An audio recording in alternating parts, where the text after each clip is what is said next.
And one of the examples was like a wolf puppy, would learn how far he can push his mom before his mom like would bite him. And then as they grew older, they know how to like push each other's buttons enough, but it also helped them avoid conflict. So like bears, if bears don't know how to play very well, the ones that don't play, that don't know how to play, they'll usually get killed off by other bears. But the most playful ones knew like avoid conflict. Yeah, conflict with the bigger bears. So the way I used to moderate was I go through worlds, and if I see someone by themselves, I go say hello to them. Well, it turns out you make a lot of friends that way, right? And when I'm talking to people, someone else will come into the world, and I'm like, oh, I can't talk to two people at once. So I was like, wait, I will introduce you to that person.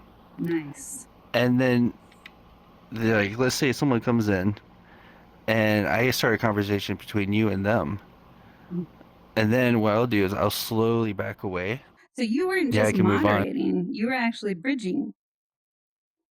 Wow. Yeah. Did you learn to do And that? it's because I couldn't talk to more than one person. Yeah, because I'm the person that likes to be in the spotlight. So, like, I don't need to talk to people because I guess I don't, I'm not the type of person that gets lonely. I understand that other people, they have a really, really hard time starting to talk to people because that's how I used to be. Yeah. Like a few years ago. So it seemed natural. Like once I learned how to communicate with people and start conversations, that I could use that power to be like, oh, well, how about this person? I'm sure you two have something in common. So you're bridging And for all the versions of you that nobody ever bridged with. Nobody ever yeah, introduced you to anybody, but you're being that person for everyone else. exactly. Yeah, I used to just sit in the corners all the time. So, well, basically my whole life. So when you do that for a while, the friend group started growing. Mm. And I started noticing when I go on VR chat, I'll look at the public worlds and I'll see a public world with like 15 friends in it.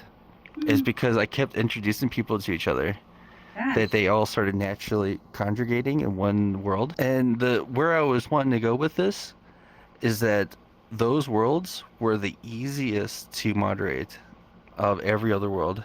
So if you were a troll and you went in there and you started like you started saying a slur, it'd be seconds before everyone kicked you out.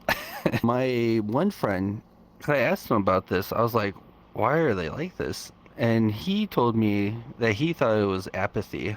In every other world, a lot of people have a lot of apathy towards each other. So if they see a troll messing with someone over there, it's like, oh, that's not my problem. Yeah. When I have like 17 friends in a world, so everyone has like, oh, I've seen that person before. I don't know, I feel like there's something where, yeah, like they just own that space. Okay, so one night, one of my friends came in and he said, hey, there's this Nazi fur in here. So I was like, oh, that's weird. So he showed me where this Nazi fur was.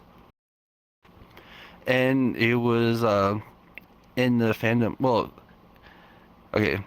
So this guy was in like newspapers. He had like this whole group of furry Nazis and all this stuff. And I was like, who is this guy? So I just kind of stayed around because I did. But eventually, he actually started talking to me, and I started asking him questions like about like his life and stuff like that. So there was like the things where he got raided by the FBI and all that stuff.